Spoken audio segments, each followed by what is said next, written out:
হ্যাঁ পুলিশকে ফোন দেবো। প্লিজ আমাকে ক্ষমা করে দাও, প্লিজ প্লিজ আমাকে ক্ষমা করে দাও, প্লিজ। কেটা আম পড়েছে?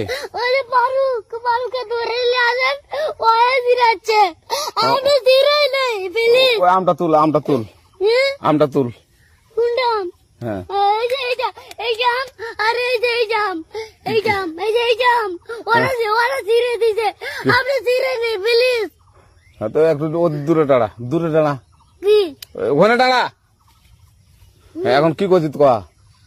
ফারুক না, আমরা কিবা বলছি, আমরা রাস্তা দিয়ে বললাম বলে আমরা স্কুল যাবো, কটা বসে দেখি ওই বাগানে ঢুকলে দিয়ে না আমাকে একটা দুটা আম ছিঁড়ে দিল। ওই যে ফারুক আছে না, ফারুক কোথাকার রে? ওই যে ওঠে ঘর। কোন টাকার ফারুক? এনে দিল না।